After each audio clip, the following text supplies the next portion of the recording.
BDS university എക്സാമിൻ്റെ തലേന്നുള്ളൊരു day in my life കണ്ടാലോ. രാവിലെ തന്നെ എണീറ്റ് ചായ കുടിച്ചിട്ടോ. ചായയും ബിസ്ക്കറ്റും മസ്റ്റാ, അത് വിട്ടൊരു കളിയില്ല. പഠിക്കാനൊരു എനർജിയൊക്കെ വേണ്ടേ.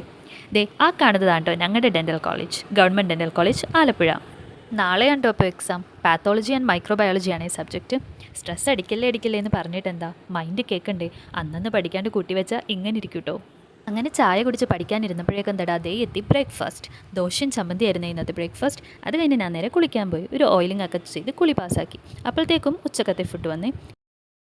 ഫുഡ് കഴിക്കുമ്പോൾ ഞാൻ ഫോണും യൂസ് ചെയ്യും കേട്ടോ. ഫോണിൽ എന്തെങ്കിലും സിനിമയോ മറ്റെന്തെങ്കിലും കാണും. അതിനുശേഷം ഞാൻ കുറച്ച് നേരം കിടന്ന് ഉറങ്ങിയിട്ടോ. പിന്നെ ഞാൻ വീണ്ടും എണീറ്റു. ഇപ്പോൾ സമയം ഉച്ച 3 മണിയായിട്ടുണ്ടാവും. പുറത്തിരുന്നാട്ടോ ഞാൻ പഠിക്കാറ്. നല്ല കാറ്റാണ് ഈ സമയത്ത്. മാത്രമല്ല പുറത്തത്തെ വണ്ടികളൊക്കെ ഇങ്ങനെ നോക്കിയിരിക്കാൻ നല്ല രസം. അങ്ങനെ കുറച്ച് നേരം പഠിച്ചപ്പോഴേക്കും എനിക്ക് പിന്നെയും വിശന്നു കേട്ടോ. അപ്പോൾ ഞാൻ കുറച്ച് നട്ട്സ് എടുത്ത് കഴിച്ച്, പിന്നെ കാരാമൽക്കിൻ്റെ ഒരു ക്യാൻഡി കഴിച്ചിട്ടോ. പിന്നെ അപ്പോഴത്തേക്കും ചായയും പഴംപൊരിയും വന്നേ. ആക്ച്വലി എനിക്ക് പഠിക്കാനൊന്നും തോന്നണില്ല കേട്ടോ. പക്ഷേ